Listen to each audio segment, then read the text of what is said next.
For the SATs, Lucy swapped out my emergency inhaler to help her idiot brother get a leg up. I collapsed at the school gate, spent 2 weeks in the ICU, and missed my last exam. But to comfort her precious, startled little fool, she took him on a graduation trip. A month later, she came to see me. "It's okay you didn't do well. I'll just repeat the year with you. You only missed 1 exam, but you won back my heart."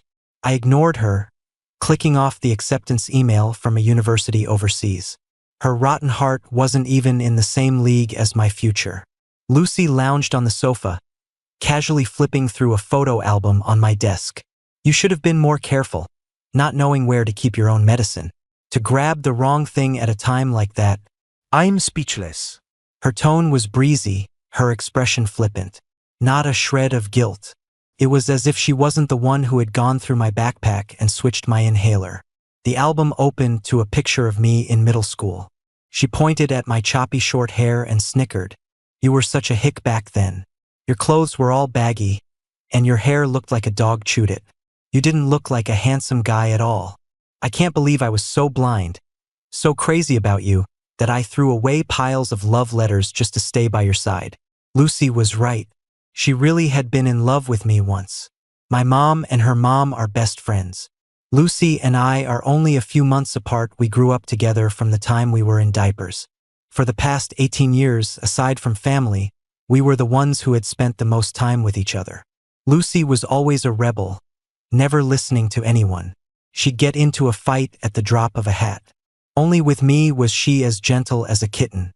Actually, back then, I was a clean-cut guy with a bright smile who got plenty of love letters myself. But after every letter, Lucy would get into a hysterical fight with someone. She'd come back with a bruised face or her arm in a sling. Mrs. Reed was getting called into the principal's office so often she was at her wit's end. That was the first time I couldn't control her. No matter what I said, she wouldn't listen. Finally, I gave her the silent treatment for days.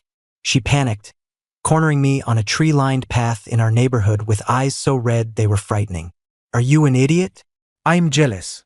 I like you so much that when anyone else likes you, I get so bitter I could kill them.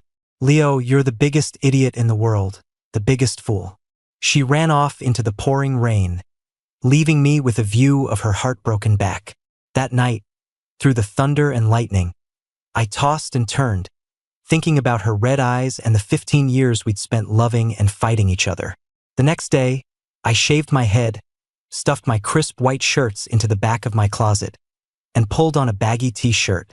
To anyone who asked, I just said, "I need to focus on my studies." But when my eyes met Lucy's, the shock and emotion in them proved she understood completely. She was the type who couldn't keep her eyes open while studying, but she started forcing herself to cram books until midnight. With dark circles under her eyes, she told me seriously, "If I don't work hard, I'll just get further and further away from you. I want to stay by your side, guard my future. I'd do anything for you." She didn't have a patient temper. If someone so much as touched her, she'd pounce like a cat. But no matter how I teased her or how many difficult problems I threw at her, she'd just take it, smiling sheepishly.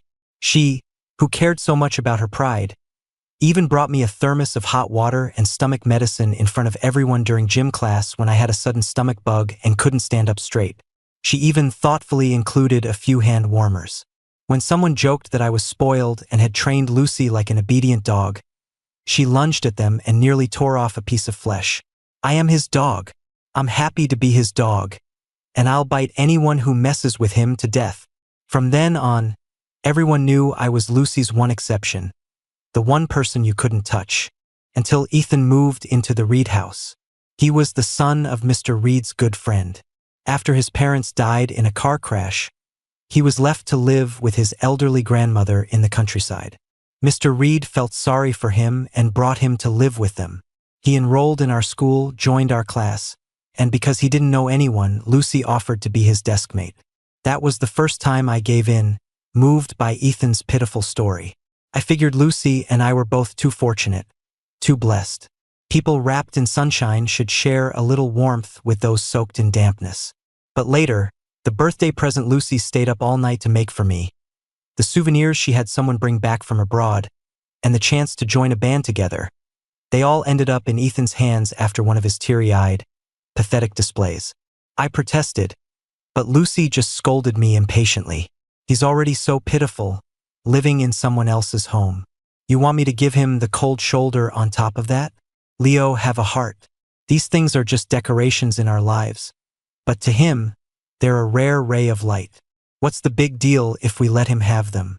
In the end, it got to the point where a hiking trip we had planned was canceled by Lucy because Ethan suddenly came down with a stomach flu. She announced in our group chat, group activities should include everyone. Leaving Ethan behind is just forming a clique, and I won't allow it. Leo, stop being unreasonable. She promised to take me shopping to make it up to me, but instead, she went with Ethan to visit his parents' graves. We can go shopping anytime. The dead come first. Leo, be more considerate. Don't hold a grudge against the deceased.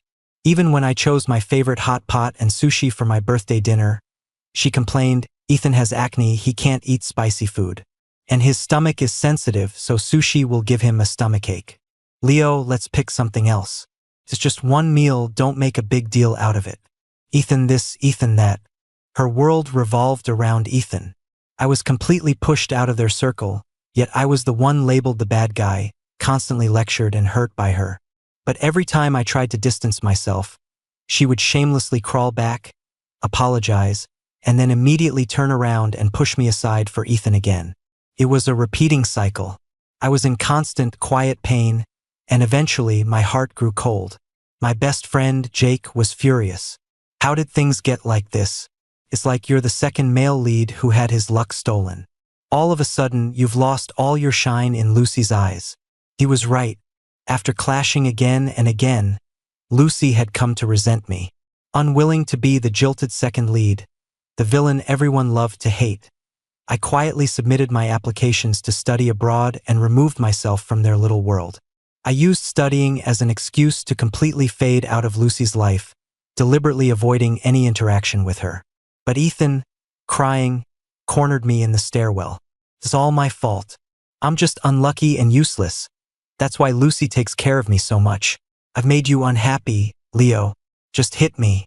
Go on, hit me hard. He suddenly grabbed my hand and started slapping himself with it, then staggered sideways and tumbled down the stairs. A large crowd on the field below witnessed me pushing Ethan down the stairs. Rumors that I was bullying the orphan, Ethan, spread like wildfire. A post on the school's online forum meticulously listed my supposed acts of bullying. Forcing him to go hiking when he had a stomach flu. Screaming at Lucy. Forbidding her from going with him to visit his parents' graves on their death anniversary. Deliberately taking him for sushi, knowing his stomach was weak, to make him miss a practice exam. Giving Lucy the cold shoulder to force the Reeds to kick out poor, helpless Ethan. One by one, the stories twisted the truth, dragging my name through the mud. At school, I was isolated and ostracized by classmates who didn't know the truth. My notes were stolen, my books were torn, and my homework was covered in curses. I had become the villain everyone loved to hate, deserving nothing less than a tragic end where my family was ruined and my life was a living hell. Ethan was the pure white lotus from a poor background, strong, independent, never giving up, and even matching me academically. They pitted him, protected him, and coddled him like a fragile seedling in a storm. The malice even extended to my parents, who were subjected to a vicious campaign of online harassment. They sent funeral flowers to my dad's office with a little note. If you won't let others visit their parents' graves, then get ready to visit your own. I sent the flowers in advance. You're welcome. My mom's chain of bakeries was hit with false accusations of using cheap ingredients, selling stale cakes, and having unsanitary conditions. She was buried under a mountain of complaints and endless inspections. The high-profile attacks destroyed her reputation and her business, forcing her to temporarily shut down. My mom's dream, built over a decade, was about to be destroyed by this baseless disaster. She tried to act cheerful to comfort me, but she was so worried she couldn't sleep, losing a ton of weight. I had been doted on by my parents my whole life. I had everything I ever wanted, and even a small scrape would break my mom's heart. That cyberbullying campaign was the biggest hardship I had ever faced. Overwhelmed with panic and helplessness, I almost decided to end my high school career early, pack my bags, and flee the country to get out of the main character's way. But I couldn't accept it. I wasn't the one who had done anything wrong. Why was I the one being labeled and treated like a pariah? Lucy, who had witnessed everything, could have said something to defend me. But she didn't answer my texts or calls. Instead, when I went to school to pack up my books and study from home, she sneered, "I only see Ethan as a little brother. He lost his parents. As the closest person to him, what's wrong with me being nice to him? Is that any reason for you to be so jealous you'd try to kill him? He has a broken bone. You happy now? Your spot as #1 in the city is safe, right? Wow, playing the victim. Now I see you for who you really are." With one slap, I shattered our 18 years together. Numb with pain and fury, I called the police. What a shame. It took you 18 years to finally see me clearly. The hallway security camera had clearly recorded Ethan stumbling and the sharp sound of his voice begging me to hit him. When the police came to collect the evidence, the school couldn't refuse them the way they had refused me.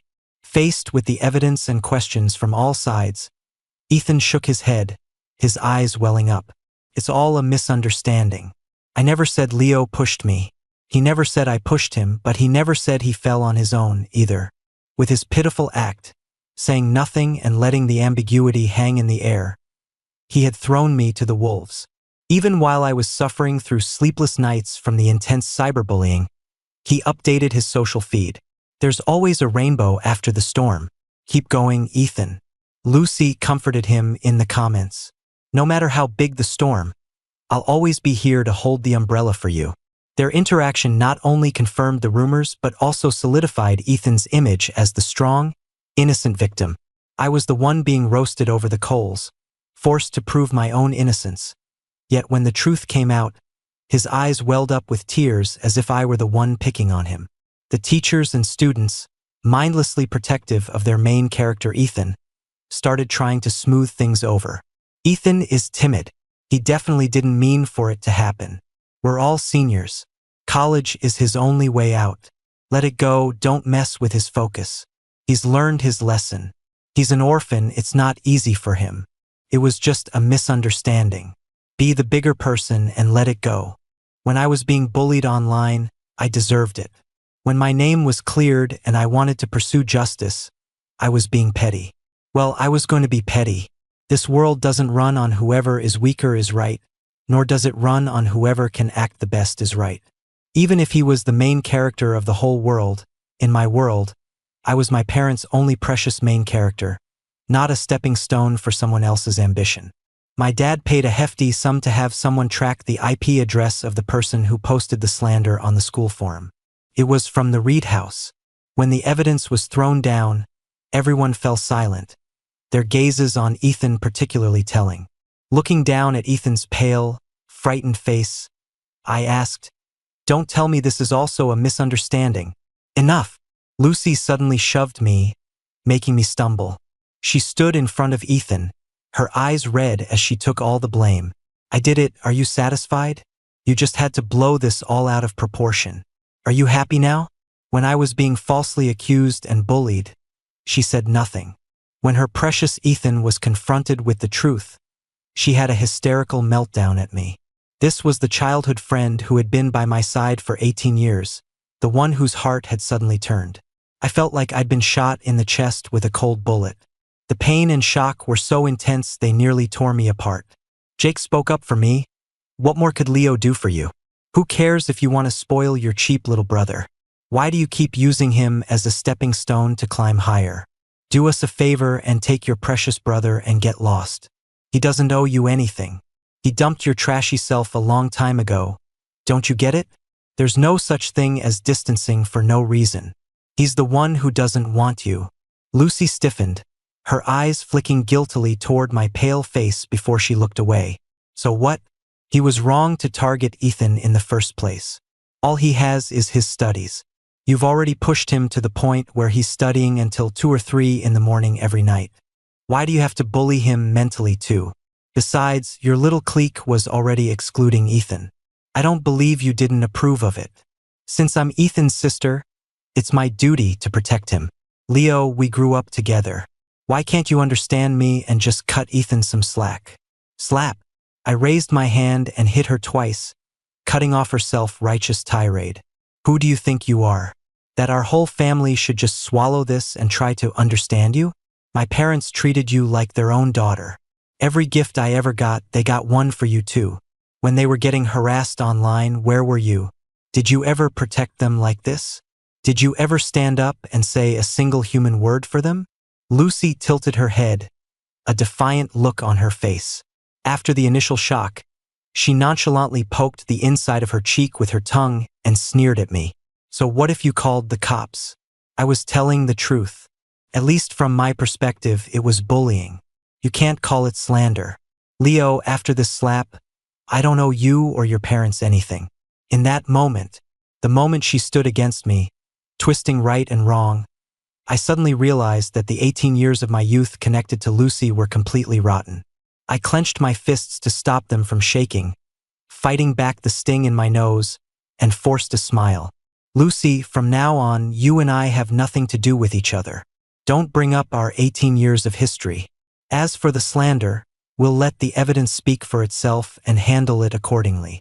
I pushed through the crowd, afraid that if I walked any slower, I would break down in tears.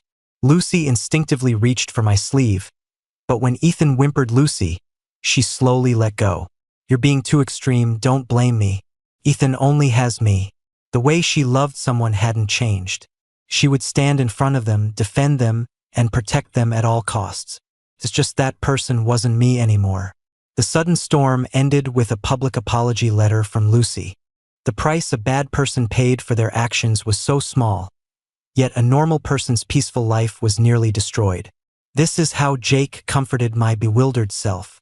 Who doesn't go through a doomed relationship when they're young? You just happen to run into someone who was a jerk to begin with. Cutting your losses now is the best thing she could have done for the rest of your life. I thought that made a lot of sense, and I ended my decade-plus relationship with Lucy that day. We both tacitly agreed that our paths had diverged. There was no future for me and Lucy, but the day before my last final exam, as I lay on the ground, struggling to breathe, I suddenly remembered that my medicine that day had felt strangely cool. And besides my parents and Lucy, no one else knew about the inhaler in the hidden pocket of my backpack. Remembering Ethan's confident declaration, I will be first in the city, Lucy promised me, it all clicked. The sudden appearance of the pollen that triggered my attack, the medicine that was suddenly swapped out, none of it was an accident. Lucy bragged to her classmates. The Millers sicked the cops on me for no reason and almost got me framed. Everyone knows we're not together anymore. I'm sad Leo missed his last exam, but he can't just dig out my heart because he's upset. Ethan is so timid, he was scared to tears all night. If the SATs weren't over, I wouldn't forgive Leo. He's fine, but Ethan's been having nightmares. I'm taking him on the earliest flight tomorrow to clear his head. When you guys see Leo, bring him a bouquet of the most expensive white roses for me. It's the least I can do. She was gone for a month. She showed up today because her mom, Mrs. Reed, forced her way in under the pretext of visiting my mom. It's okay if you didn't do well. I'll just repeat the year with you. Lucy put down the photo album and looked straight at me. I know you're still mad, but Ethan is about to go to college in New York. He's grown up and I've done my duty as a sister. I don't have to look after him anymore. And you've sulked long enough. We've known each other for over a decade. A few angry words and a couple of slaps can't just throw all that away. You only missed one final, but while I was a nervous wreck with Ethan, I realized how much I missed you. Leo, you won. You won back my heart. Let's let the past be the past. I ordered your favorite hot pot and sushi. Pick one, I'll go with you. Looking at this familiar yet horrifyingly strange face, I took a deep breath and pointed to the pile of pill bottles by my bed. I can't eat any of that. I'm on a strict diet with all this medication. She let out a small laugh. You're really a walking pharmacy. You've spent your whole life dealing with medicine. Just then, my mom walked in with a suitcase. Her words pointed. That's what happens when you're schemed against by demons. He was in emergency for a whole night and spent 2 weeks in the ICU. I almost thought I was going to lose him. I don't know who could be so vicious as to switch an inhaler with a saline solution. That's trying to kill my son. That's murder. Whoever had the evil heart to harm my son will meet a terrible end. Lucy's lips trembled, and her face went white. She looked like she wanted to say something but didn't know what. She just lowered her head, lost in thought. My mom calmly pushed the suitcase under my desk and said, "You're going on a long trip. Get everything you need ready, and throw out all the trash that needs to be thrown out." That's right. The new school was on the other side of the planet, a flight of over 10 hours. It was a very long trip indeed. As for the trash in front of me, I had already thrown it out long ago. Lucy stared at the table full of pill bottles and vials, muttering, "Right, you're so smart, you'll get into a good school even with one missing exam. You love LA so much. Which school are you thinking of applying to? I'll pick one nearby so we can both stay in LA." If this were the old days, her giving up her beloved New York to go to LA with me would have made me ecstatic. But now I just chuckled faintly and replied, "No, I'm—" Ring, ring. My words were cut off by Lucy's phone. She glanced at the screen and immediately answered. Ethan's crying voice came through the phone. "Lucy, I fell. I'm at the hospital." Lucy's expression changed. While comforting Ethan, she rushed downstairs without a second glance back. "Leo, I have an emergency. Take care of yourself. I'll spend every day with you when we get to LA." Watching her retreating back, I let out a self-deprecating laugh. "I'm not going to LA, and as for you, I left you in the past a long time ago. Mom, don't let her in anymore. We haven't been friends for a long time." Mrs. Reed, who was on her way out, stiffened at my words. 10 minutes later, texts from Lucy and Ethan arrived at the same time. Lucy said, "I'll take you shopping and out to eat another day. Be the bigger person, don't be mad." Ethan's was a taunt. "You're a lucky guy, Leo. Since you're so good at turning misfortune into fortune, I guess not getting into your top school won't affect you much. It's okay. Lucy and I will be waiting for you in New York." I ignored his provocation and Lucy's bizarre nonsense. I blocked both of them. The next day was the last class get-together before everyone went off to college. After school started, my classmates would be scattered across the country, and it would be hard to see them again. Couldn't get out of it, so I went. I arrived late, and the private room was mostly full. The moment Lucy saw me, she stood up with a smile. "Leo, you're here. I was going to pick you up, but Ethan suddenly wanted a cupcake, so we had to take a detour. Come on, sit next to me." She trailed off. Her best friend was sitting to her left, and to her right was Ethan, clutching his pants tightly. There was no seat for me.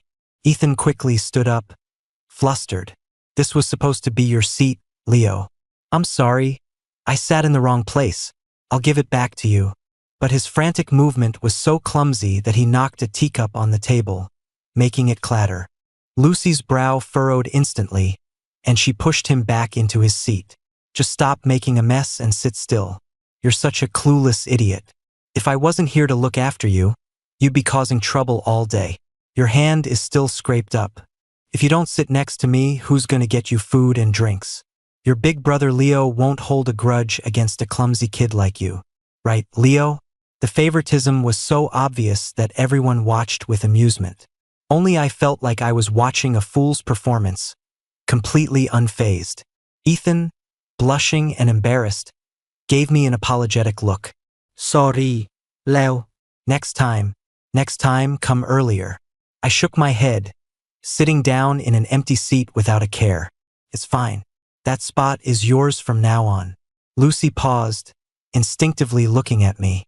After I nonchalantly avoided her gaze, she awkwardly nudged her friend on the left.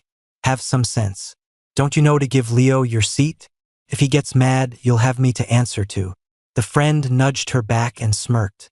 "You wish having a guy on each arm. You think someone with Leo's pride would put up with your wishy-washy drama?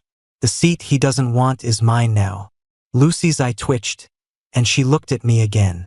But I was busy talking to Jake about my plans to study abroad, not giving her a single glance. Lucy drank too much. Her eyes were red, and she looked unwell. Usually, at times like this, she would start whining and grab my hand, wanting me to talk with her about everything and nothing. But today, every time she tried to start a conversation with me, I just gave her a bland, dismissive reply. I didn't want to deal with her, but I was afraid she'd cling to me, so I decided to leave early. Leo! Just as I stood up, Ethan called out to me. He walked over carefully, holding a glass of red wine. Leo, it's such a shame you missed the last exam, but we won't give up on you. Lucy and I will be waiting for you in New York. He was twisting the knife, his face so innocent you'd think. He couldn't see the sudden change in everyone's expressions as he stumbled toward me with the wine. A toast to you, brother. I hope you can get into a decent state school. Ah! I instinctively put up a hand to block him, and the entire glass of red wine splashed all over him. His face went pale, and he stood there, drenched and trembling. Leo, I don't have a brother, and you're only 3 months younger than me, so you don't have to pretend to be some innocent, worldly, unaware flower. Besides, how clumsy do you have to be to not even hold a glass of wine steady? Leo! Lucy shot up in an instant, rushing over to pull Ethan behind her and check him over. You idiot, you can't do anything right. Always trying too hard. Look at you, you're a mess. Someone else got to let off steam. But what about you? You just deserve to be bullied? Don't you know how to throw it back? With that, she picked up a wine glass to splash me. And I, in turn, grabbed an empty wine bottle from the table. The moment her wine hit me, I was going to bash her head in. But in the next second, Lucy's hand was caught in a firm grip. It was Ava, the daughter of my dad's old classmate, and a student 2 years ahead of me at the same university in the US. My mom was worried about me, a sickly kid, going so far away alone. So my dad had shamelessly asked his old friend to have his precious daughter look out for me.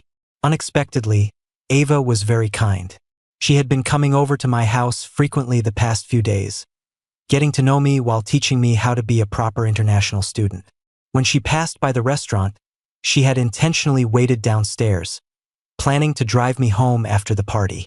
I guess she got tired of waiting and came up. She adjusted her thin-rimmed glasses and gave Lucy a slight smile. Getting physical with a guy. How impressive. Ava looked elegant and quiet, with a gentle presence, but with a flick of her wrist, she executed a perfect takedown, pinning Lucy so she couldn't move. A girl's hands are for creating beautiful things, not for fighting. You didn't understand that before, but I hope you will in the future. Lucy angrily shook her hand off. Who are you? Mind your own damn business. Ava ignored her so completely she didn't even spare her a glance. She took the bag from my hand and asked me softly, "Are you okay? Do you need to go to the hospital?" I shook my head and smiled back. "No need. Let's go home. You've been waiting a long time. Okay. I made you some soup. You should have it while it's hot." Crash. The wine glass in Lucy's hand fell to the floor. She stared at me, her eyes burning with rage. "Leo, don't you dare leave. You." Ethan chose that moment to sniffle, and Lucy's brow twitched. She ordered me, "Apologize to Ethan. Forget it." Other classmates were about to speak up for me, but Ethan tearfully cut them off. He hugged Lucy's arm, biting his lip. "It's okay, really, it's okay, Lucy. You're going with me to college in New York, and Leo obviously can't accept it. He let off some steam, so he won't be mad at you anymore. As long as you're happy, Lucy, this little bit of hurt is nothing." Then he turned to me. "Leo, if you're gonna blame someone, blame me. Okay? I'm the one who forced Lucy to go to New York. I'm the bad guy. You can punish me however you want. I'll take it." His nose was red, and tears streamed down his face. He looked like a martyr. As expected, Lucy's heart broke for him. She chided him affectionately. "You idiot. I'm not a child. Who can force me to do anything? Why do you take all the blame on yourself? You're so silly. Not everyone can understand your kindness." Ethan bit his lip, tears still on his face as he shook his head stubbornly. "But you're leaving Leo because of me. If he's unhappy, it's my fault." I had seen enough of this act, experienced enough of it. I didn't even have the patience to argue anymore. I said coldly, Who is Lucy to me? Why should I be unhappy that she's going to New York? Ethan, stop with the drama. You and her, to me, you're both just a dirty puddle I've already stepped over. Looking at you for another second disgusts me. And one more thing. Since you know you're full of dirty tricks, maybe use them a little less. When lightning strikes, I'm afraid you won't be able to handle it. With that, I grabbed Ava's sleeve and turned to leave. I'm going to be sick. Let's go home and have that soup. Ava had been standing protectively in front of me the whole time. Only now did her gaze fall on my hand clutching her sleeve, and a small smile touched her lips. Okay, whatever you say. As we turned, Lucy suddenly grabbed my wrist. She scowled at me, her face full of anger. It's only a 2-hour flight from New York to LA. Do you have to be this mad? It's not like I'm abandoning you. I'm just going to be with Ethan for a while until he settles into college. Look at him, he's so clumsy. How can I feel safe leaving him in New York alone? Once he graduates and gets a job, I'll stop worrying about him. When he gets a job, won't you worry about him making mistakes, getting bullied by his boss, or being isolated by his colleagues? No one wants to be the backup, swallowing their pain and bitterness time and again while watching your sibling drama unfold. But I no longer had the patience to explain any of this to the now irrelevant Lucy. I was just doing my duty as a sister. Can't you understand that? Fine, you win. You found someone like this just to piss me off. I'll give you face. I admit I was wrong. Okay? Stop messing around. I've had too much to drink. Leo, feel my face. Isn't it burning up?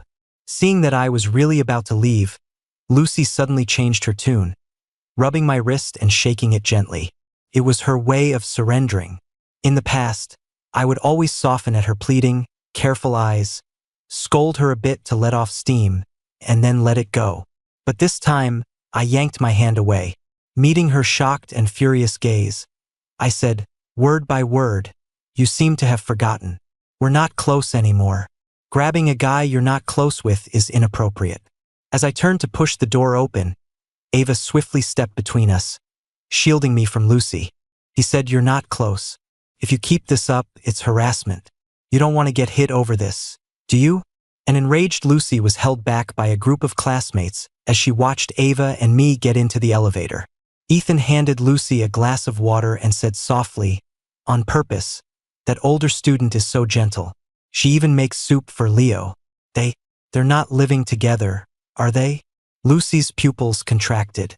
Staring at the elevator, she unconsciously clenched her fists. On the way home, I was silent. Ava didn't ask a single question. She silently opened a water bottle for me, carefully fastened my seatbelt, and discreetly guided me around small puddles. It wasn't until we were about to go upstairs that she handed me the insulated container with the soup. It's not your fault. I was taken aback. What? She leaned in, her eyes bright as they met mine. Because a certain big kid has been sending dozens of apology texts all the way home. But you weren't the one who ruined the party. Why should a kind and stubborn boy have to apologize? I didn't cry when Ethan repeatedly threw dirt on my name. I didn't cry when I clashed with Lucy time and again, stubbornly refusing to let tears shatter my pride. But Ava's single sentence made a wave of sorrow wash over me, and my eyes filled with tears. I looked down, my voice hoarse, because every time I confronted him, I was the one who ended up being blamed. It was my fault for not letting him have his way, my fault for being petty, my fault for hoarding Lucy. I started to think that maybe my just being there was the mistake. Ava's smile faded, replaced by a look of pure sympathy. She reached out and gently brushed my short hair. But that was your class party too, she said softly. Those were your teachers and classmates for 3 years. Why should you have to avoid it just because he's there? Your happiness and success aren't a mistake. His misfortune isn't your fault. That jerk was being a fool. It has nothing to do with you. A tear rolled down my cheek. I felt so broken. You don't understand. He has this magical power. He makes Lucy protect him unconditionally. Makes Mr. Reed, who always doted on me, treat him like the apple of his eye. Even Mrs. Reed. She'd rather throw away decades of friendship with my mom than hurt him in the slightest. Ava wouldn't understand. I watched as the people closest to me slowly drifted toward him, eventually surrounding him, standing against me as his protectors. Of my 18 years, all I had left were my parents and my little clique. Ava gently pulled me into a hug. Of course I do. Just keep moving forward. There are so many more people, a whole bigger world, waiting for you to discover. And if you're a little scared, just do what you did today and grab my sleeve. If you want to cry, do what you did today and have a good cry in front of me. He has his magic, but you have your charm too. You haven't even left the country yet, and my friends are already dying to take the little kid out for some fun. But what'll I do? I'm going to be neglected. I burst out laughing. The evening breeze was warm, just like Ava, gentle and quiet, yet full of a strength that made you want to be near her. After that day, I rarely went out. Ava practically moved into my house, bringing different ingredients over every day to teach me how to cook. She declared righteously, the #1 survival skill for an international student is knowing how to cook.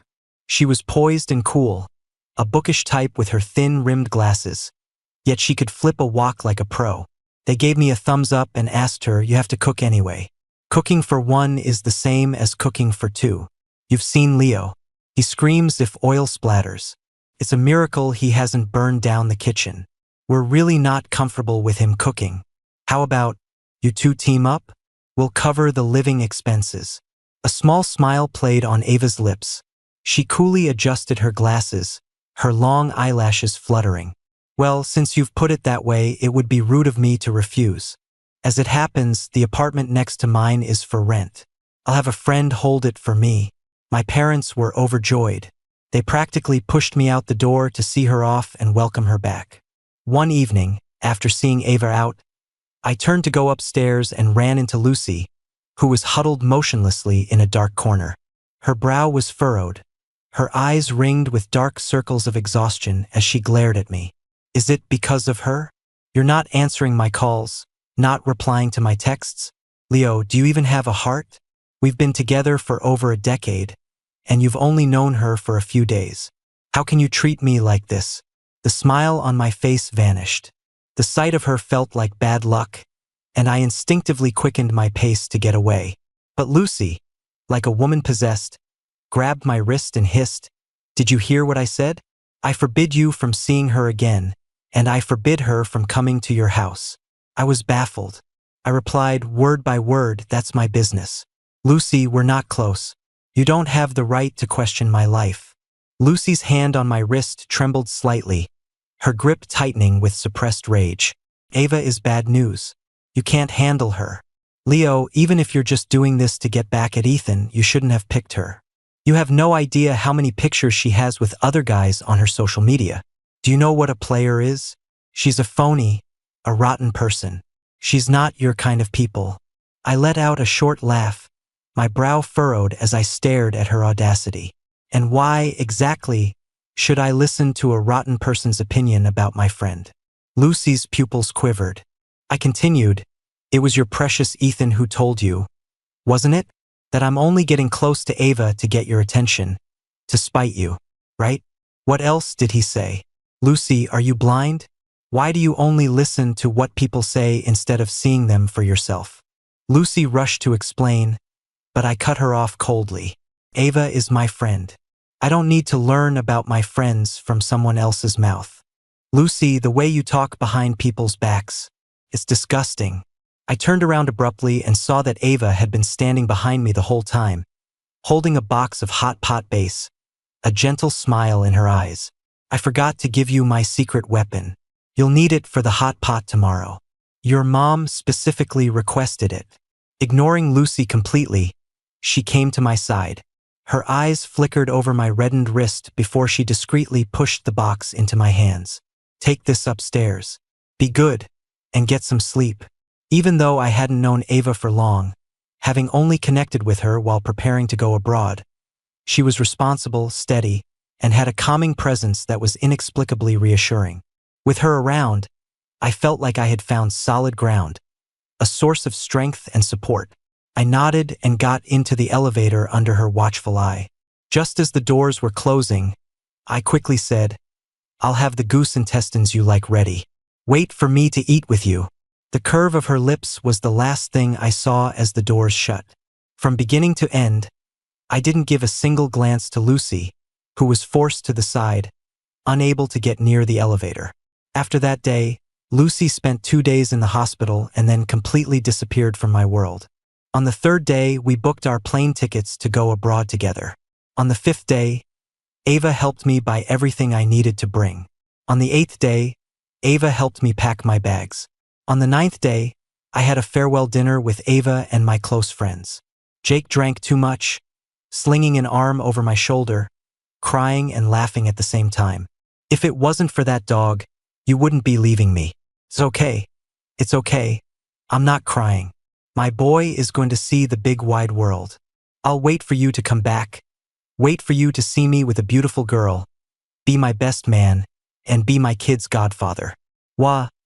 Leo, you haven't even left yet and I already miss you. No, I have to take more pictures to remember this. His phone was working overtime. He posted 9 photo grids to his social feed. Ava, who looked so polished she seemed to be from a different reality, was in dozens of them. A gentle smile never left her lips as she sat quietly beside me, watching us laugh and fool around. Friends commented wildly below. I ship it. Ava is so beautiful, Leo's eating good.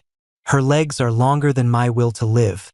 Her face is more perfect than a painting, and she's gentler than jade. Leo really lucked out.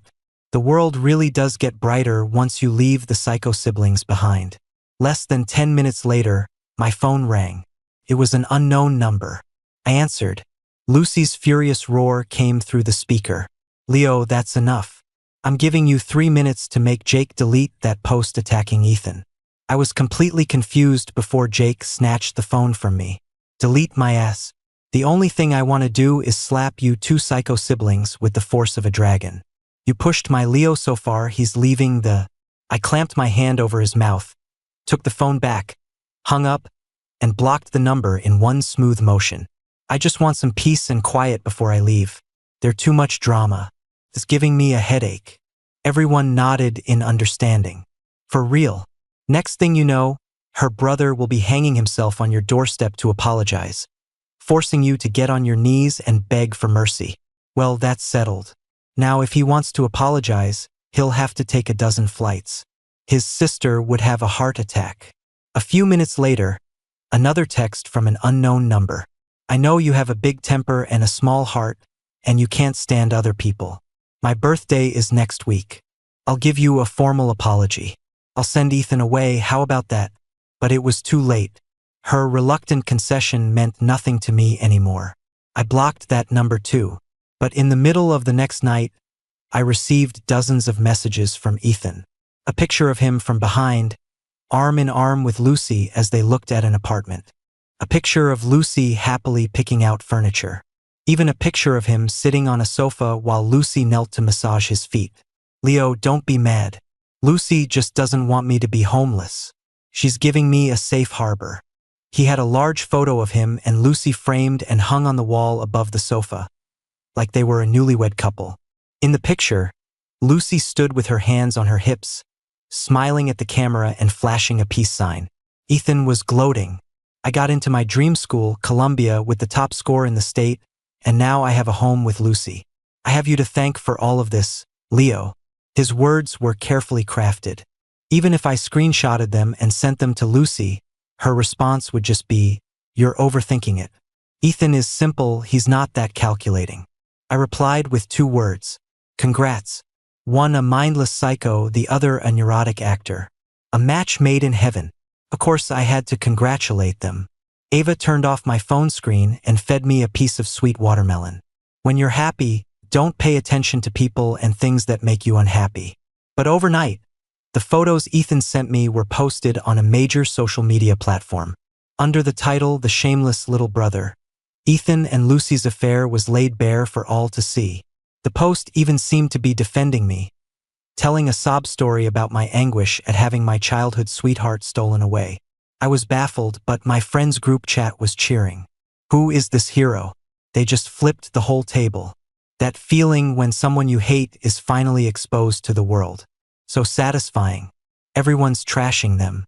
They must have paid for a lot of traffic. Now she's going to have a meltdown of epic proportions. But, Leo, it wasn't you or Ava, was it? Huh? Ava, who was in the middle of making braised pork ribs, looked up, confused. I'm cooking. It wasn't me. I held up my potato peeling hands. I'm the sous chef. Wasn't me either. But in the next moment, my phone rang. Leo, I already agreed to send Ethan away. Why do you have to keep targeting him? He took a bunch of sleeping pills and almost died. Are you satisfied now? You've dragged his name through the mud. How is he supposed to face people now? Make a public apology, or I will never forgive you. I could hear Ethan's weak crying in the background. Lucy, don't. I'm okay, really, I'm okay. Worst case, I just won't go to school. I can go home and farm with my grandma. Really, stop fighting with Leo. Nonsense. Lucy roared. You worked so hard to get to where you are. How can you let one person's words ruin it? Then, her voice turned cold as she ordered me. Ethan only sent those pictures to you. I admit I was wrong not to protect you back then, but Ethan is innocent. You shouldn't have destroyed him. Publicly apologize or else. Call the police, I said, cutting off her endless rant. Not long after I hung up, Lucy went public herself. She not only explained her sibling relationship with Ethan, but also subtly painted me as a jealous childhood friend who was constantly misunderstanding and being possessive of her adopted brother. She even produced evidence that the pictures had only been shared with me. On camera, she looked pained and indignant. I've already sent my brother far away. I just don't understand why he has to blow things up like this. He's always been like this, always needing to win. But human relationships are complex. Can't there be family and friendship outside of a romantic relationship? Sympathy, pity, even outrage. The narrative online shifted rapidly. My accounts and personal information were completely doxed. An even bigger wave of cyberbullying began to brew. Don't be afraid. I'm here. He has his magic, but I have the law. You're not alone. I'll be with you always. Ava stayed by my side, and her presence calmed my panicked heart. The evening light from the floor to ceiling windows draped over her elegant form, making her look like a hero shining with brilliant light. The social media account liked a few gaming videos and commented that some new in-game item was super cool, but can't afford it. Can't afford an $88 item and is a gamer. The person is probably young. That's our opening. Ava sat cross-legged on the floor, typing on her keyboard, sending a game invitation to the account. 1 hour, 2 hours, 3 hours, 5 hours. Finally, in the 6th hour, tempted by the offer of a new virtual item, the person sent back a string of question marks. Ava played games with the person all night, gifting them 2 sets of gear, and finally got them to add her on a messaging app. The profile picture was a selfie of a young boy. The corner of a watchtower in the background gave away his location, Ethan's hometown. He's only 9, he won't hold up under pressure. Calling the police will be enough. Ava, her eyes bloodshot from a sleepless night, smiled and put on an apron. After we have our morning porridge, we'll have made it through this dark night. Her slender back was silhouetted against the morning light, blocking the cold wind that rushed toward me.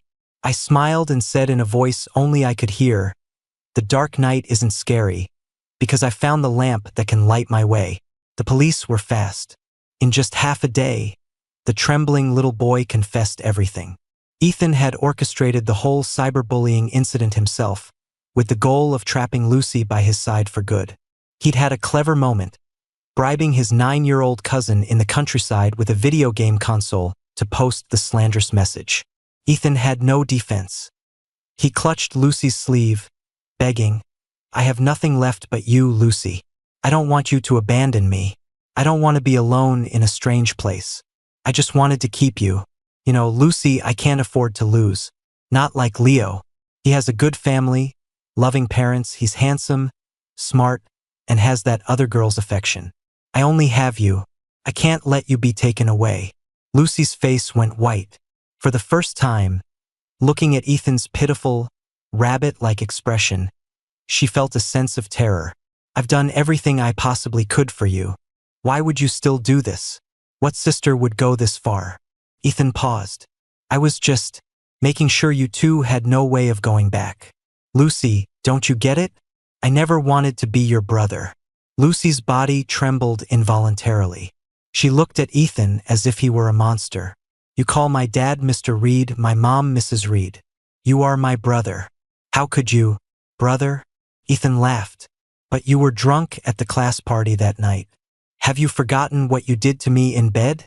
Can you do that with your brother? Lucy, why won't you face your own heart? You have feelings for me. Otherwise, why would you always take my side and stand against Leo?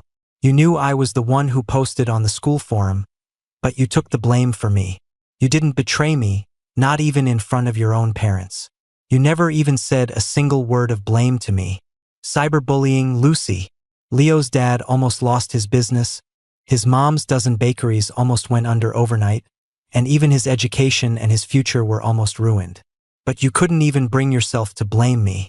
Lucy, are you going to tell me you don't love me? Lucy swayed on her feet.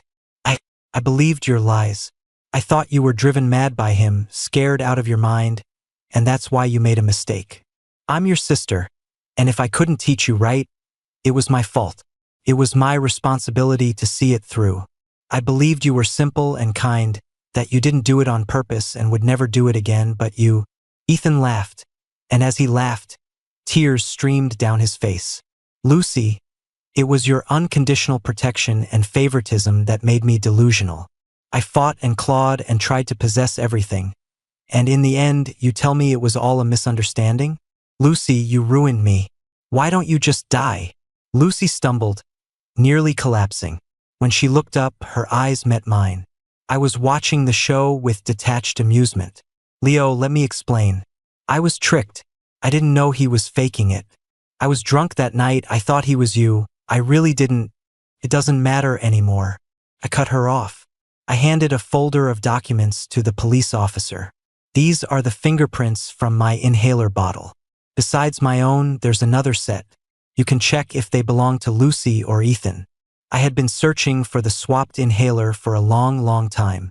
It was only when I was thrown to the wolves again that Mrs. Reed, full of guilt, slipped it into my mother's hand.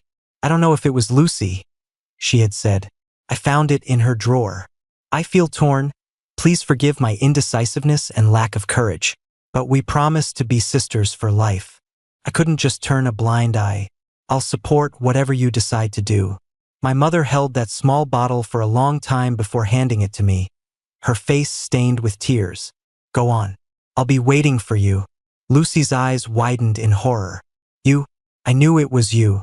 I've been waiting until now only because I didn't have enough proof, not because I was going to let it go. Attempted murder isn't something you can just let go of. Leaving Lucy in her shock and terror, I walked out without looking back. Ava was standing quietly under the blazing sun, a warm smile on her face. It was as if no matter where I went, no matter when, if I turned around, she would be there. Let's go home. Okay. A few days later, Lucy cornered Jake, snatched his phone, and frantically called me. The moment I answered, I heard Lucy's hoarse, crying voice. Where did you go? Why aren't you home? It's my birthday today. I was ready to apologize in front of everyone. Leo, let's start over. Okay? You said we'd get together on my first birthday in college. I went to pick you up, but you weren't there. Leo, I was really wrong. I shouldn't have shown Ethan your inhaler. I didn't know he would switch it when I wasn't looking. He said his cousin in the countryside also has asthma and he just wanted to see what medicine you used so he could get some for him. I really didn't know. Leo, I'm sorry. I really know I was wrong. I apologize. I never wanted anything with him. I only ever wanted to be with you. You went to LA, didn't you? I'll go to LA with you. We can start over. Okay. But the sound of a boarding announcement came through the phone. Lucy froze. Where are you going? Who are you with? Ava stood at a distance, quietly waiting for me to finish my call. Life was noisy, a chaotic sea, but whenever I turned around, Ava was always there. It was a wonderful feeling. I replied to Lucy, I'm going to embrace my future, to welcome my new journey. Lucy, goodbye forever. I hung up, tossed the SIM card, and together with Ava, I stepped into our new life. Ava was completely different from Lucy. She was just an incredibly good person. Good enough to care for stray cats and dogs, making sure they were fed and healthy. Good enough to have helped countless younger students who were also studying abroad. Good enough to teach herself sign language and volunteer as a teaching assistant at a school for the deaf. She even went out of her way to help those angels find job opportunities, tirelessly checking in on them to see how they were doing. Those bright flowers bloomed fiercely in her life, leaving her scented with their fragrance. She seemed to have no temper, never raising her voice. Behind her thin-rimmed glasses, her eyes always held a gentle smile, facing life's storms and challenges with an unshakable calm. Even if the sky were falling, she would just smile, a dimple appearing at the corner of her mouth, and say softly, "It's okay. I'm still here." Anyone would fall for someone as gentle as the wind. It was only natural that we ended up together. 5 years later, when I returned to the country, Jake came to pick me up with his beautiful girlfriend. As I opened my arms to give him a warm hug, I saw Lucy standing behind his girlfriend. The years had smoothed away her sharp edges. The person who used to scream and wear every emotion on her face had matured and become much more composed. That year, after Ethan was sent to prison, his grandmother came to despise her. She suddenly stabbed Lucy in the lower back with a fruit knife, screaming hysterically, "My grandson was a great student, and he was handsome. In a few years, whether he got a good job or married someone rich, he would have taken care of me. It's you're the one who sent him to prison. He said you would take care of him. You liar. Give me back my grandson. Give me back my retirement money." Lucy collapsed in a pool of blood and spent a full 2 weeks in the ICU. She would be dependent on pills for the rest of her life. Ironically, the one she had mocked as a walking pharmacy, had gotten progressively healthier under Ava's care and rarely needed medication anymore. When we got engaged, my mom told me with satisfaction, "Ava healed your body. She's the good medicine you can never replace. You have to keep her by your side for the rest of your life." My good medicine immediately raised her hand and swore an oath. "I will strive to be an irreplaceable good medicine and never be replaced." And all these years, Lucy, who had become a public pariah, was still alone. She had somehow found out I was back in the country. Holding a bouquet of white roses, she walked toward me, step by step. "Leo." But she didn't know that the sun had already risen in my life. The white roses in her arms were no longer the confession I wanted. I handed an invitation to Jake, ignoring Lucy's attempt to win me over. "The wedding's before the new year," I said with a smile. "You're welcome to come, Jake." The smile froze on Lucy's face, the light in her eyes shattering piece by piece. She wanted to say something else, but Ava walked over with our luggage and extended a hand to Jake's girlfriend. "Hello, I'm Ava, Leo's fiancée. It's a pleasure to meet you."